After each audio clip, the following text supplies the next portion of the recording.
Neja Zupan je bila v otroštvu veliko bolana. Imela je alergije pa pljučnice, po enem od cepljenj pa celo dobila anafilaktični šok.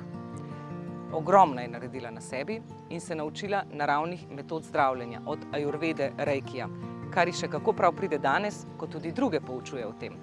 Kaj vse je povedala, kakšno življenjsko zgodbo nosi v sebi, od tega, kako je preživela raka, pa vse do tega, kako je iz profesorice prišla v popolnoma drugačen poklic. Poglejmo. Zelo, tako kot si že prej rekla, te je zanimala medicina, ne? Hodila si v bistvu na nek način študirati medicino, ne? Že pri 14 letih si tudi, v bistvu, kot si mi prej povedala, ne? Imela težavo iti sploh k zdravniku, ne? Tako si čutila, v bistvu, da mogoče to lih ni zate. Doštudirala si v bistvu doktor organizacijskih ved in delala kot profesorca, ne? Kje se je potem zgodil preskok v življenju, da si rekla, to je nekaj, kar jaz ne moram delati celo življenje? Ja, pri 38 sem jaz zaključila s tem, da sem bila pri nekom zaposlena in da sem imela na nekem nivoju garantirano plačo. Takrat sem jaz začutila, da potrebujem drugo pot, da se res osamosvojim, da bom lahko razvila tiste moje notranje potenciale. To je bil glavni namen, da pustim službo. Ko si pustila službo, pri 38 je bila tvoja hčerka stara 9 let. Kako marsikdo, a veš, dan danes si ne upa narediti neke spremembe, sploh ko imaš enkrat otroke, si rečeš, moram jim zagotoviti neko varnost. Ti tega takrat nisi mogla zagotoviti, če si šla recimo, a ne, v neko čist drugo sfero. Varnost ne izhaja samo iz fizičnega nivoja.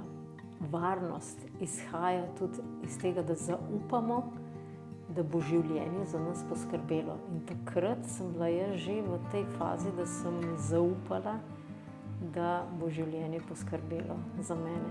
Jaz sem imela sicer nekaj, en majhen delček denarja sem imela na stran, ampak tisto bi bilo nekako, recimo za eno tako skromno življenje bi bilo za ene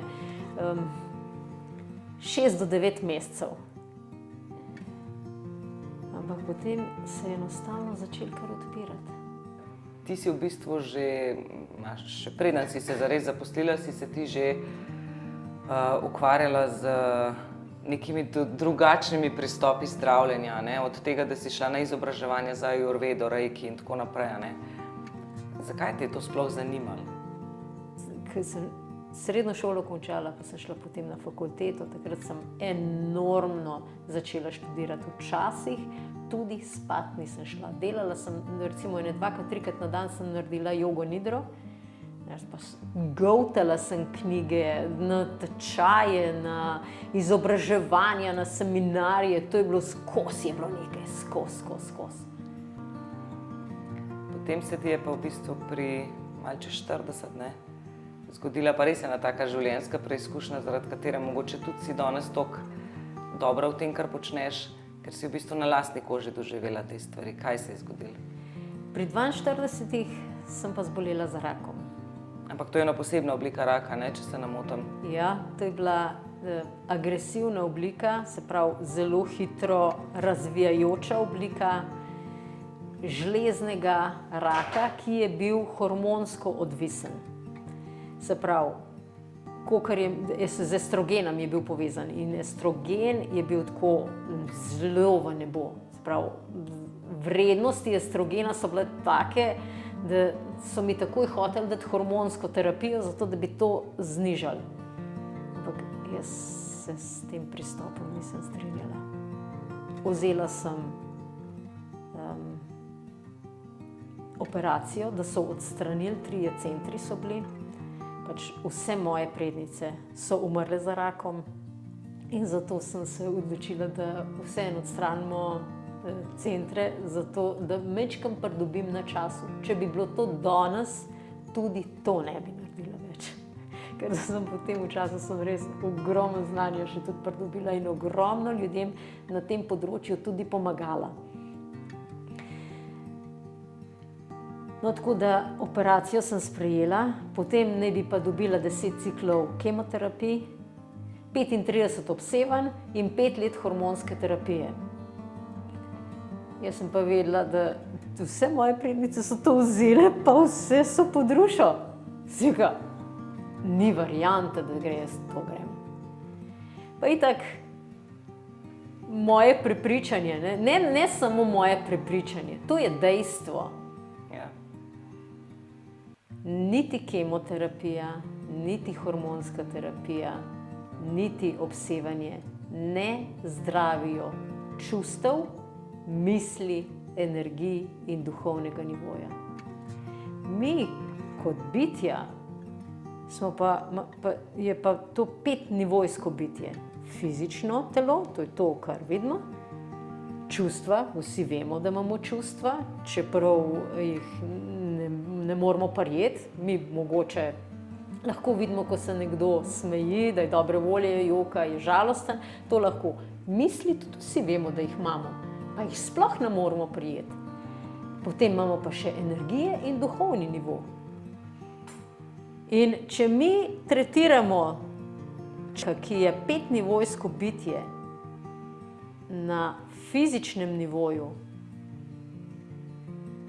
pa 4 nivoje zanemarimo, je to vzrok, zakaj se tokrat bolezni, pa se to ni samo rak, ponovijo. Seveda, zdravniki na onkologiji so me na vsak način hoteli prepričati, da jaz sprejmem vse tiste pristope. In zato sem imela razgovore z raznimi onkologi. No, in enkrat sem bila jaz, pa moja sestra, pa 3 zdravnice. No, in so one rekle, da imam jaz pač 4% možnosti, da se pozdravim brez tega uradnega pristopa. In takrat sem jaz vedela, da je nujno treba pogledati to z drugega zornega kota, se pravi 4% možnosti. In sem jim prav rekla, veste, koliko je to? Če bi jaz imela na loteriji 4% možnosti, da zadanem prvi glaven dobitek, takoj grem kupiti loterijsko srečko. No, ampak potem sem nadaljevala, sem rekla, ampak dajmo iskreno pogledati. Brez 5 nas je bilo noter. Sem rekla, ok, katera izmed nas tukaj je neumrljiva? Tako so se pogledale, ok, vsi smo umrljivi. Ja, vsi smo umrljivi, ok. Sem rekla, jaz si pač samo želim, če mi namenjen en teden, bom en teden živela, če en mesec, če en let, če 10 let, 10 let, ga bom na svoj način preživela. In tudi na svoj način želim tudi zadnje trenutke preživeti. Ampak, jaz vas že zdaj vabim na praznovanje moje 100. obletnice rojstnega dneva.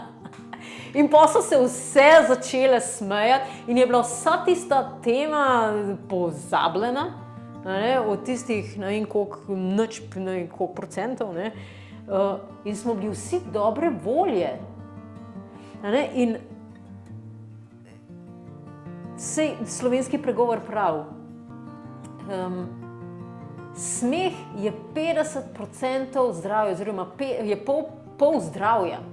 In je res veliko smeha, dobre volje, zadovoljstva, radosti. To prinese ogromen delež pri tem, da se zdravimo. No, in jaz sem to točno vedela, da je treba na pozitivo obrniti. No, in pol ni bilo nobeden več o tem govoril. In pol smo bili izmenjeni. Jaz sem imela izjemen spoštljiv odnos, pa oni tudi do mene izjemen spoštljiv odnos. Ni bilo to samo, da jih jaz spoštujem, jaz nisem nikoli tako, da bi prišla pa jih tam, ja, to pa nadaljujem, sem poslušala, vprašala, potem sem pa rekla, ok, bom razmislila, pa se bom odločila, pa vam bom sporočila. In jaz sem razmislila, pogledala sem, prebrala sem, se informirala, pa sem pa sporočila, kaj sem se odločila. Odločila si se, da se ne boš z uradno medicino pozdravila, a ne? Ja, odločila sem se, da grem jaz v korak z naravnimi metodami, zato ker zelo verjamem v to, da je pomemben krepiti samo ozdravitvene potenciale. In mi, da smo se tudi pogovarjali o tem, kako sem se jaz soočala prav s tem bitjem, rak je bitje, a ne? Jaz vidim pač ta bitja, a ne? In rak je eno bitje. No, in ko sem se prvič soočila, sva se še borila. Potem sem se pa jaz odločila, da to ni moj način, da se borim. Zato zame rak ni borba. Rak je blagoslov. Zato, da imam jaz možnost narediti nekaj na sebi, da lahko pomagam, da prekinem ene vzorce, ki so bile, recimo, zdaj vse moje prednice so umrle, ne, in prekinem to, da se pri meni to konča, te stvari.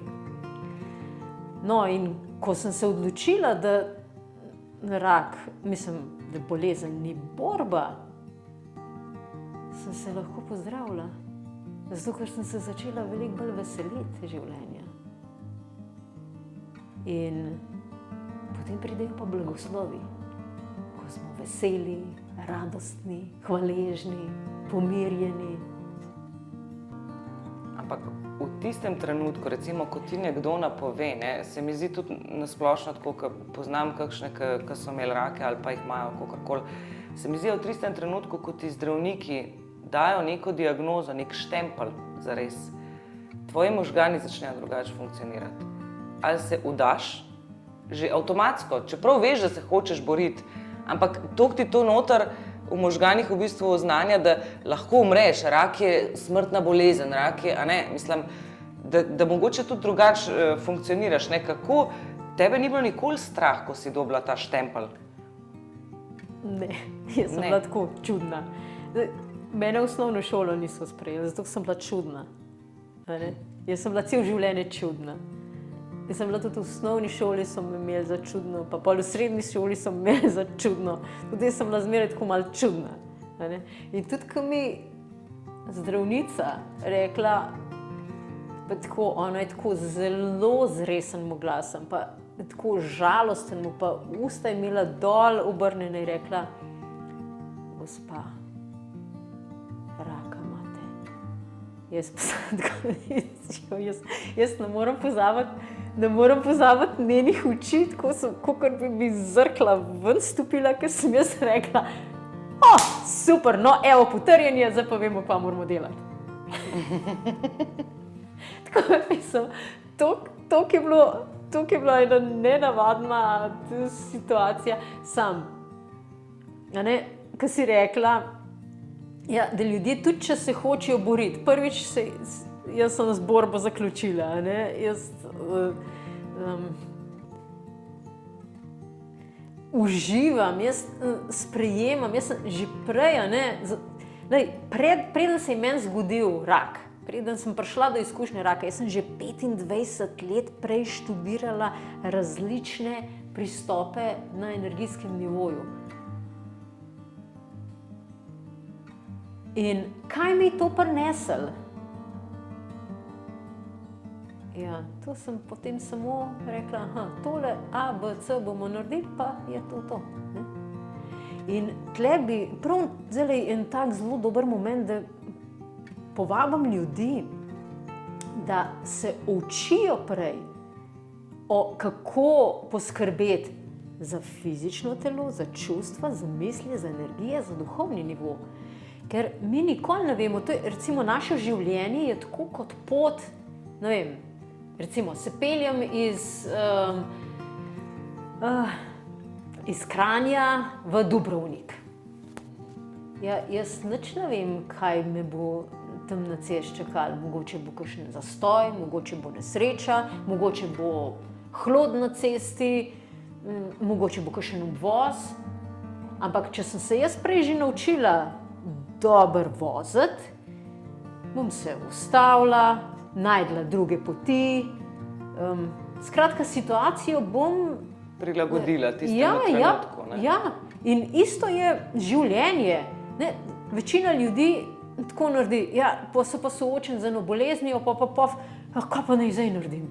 In je v bistvu strah ven skoč. Strah je eden izmed največjih omejitev, ki nas odreže od našega duhovnega izvora, od katerega mi dobivamo energijo.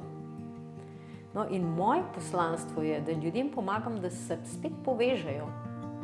Ker zdaj sem video posnela in sem na tem videu rekla, da vse bolezni, ne glede na to, katera bolezen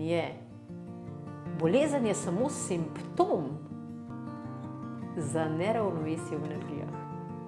In ko se povežemo s svojim izvorom, s svojo osnovno energijo, kar zdravje pride. No, in pač jaz sem imela ta blagoslov, da sem točno to doživljala. V življenju imamo vedno možnost izbire. Izberemo lahko, na kakšen način bomo živeli. In ravno to dokazujejo zgodbe izjemnih in močnih žensk. Če imaš tudi ti takšno zgodbo, ki lahko inspirira koga drugega ali pa mu samo pokaže pravo pot, potem nam piši, spodaj je vse zapisano. Sicer pa si zapomni eno stvar. Vedno si najmočnejša takrat, ko pokažeš svojo šibkost.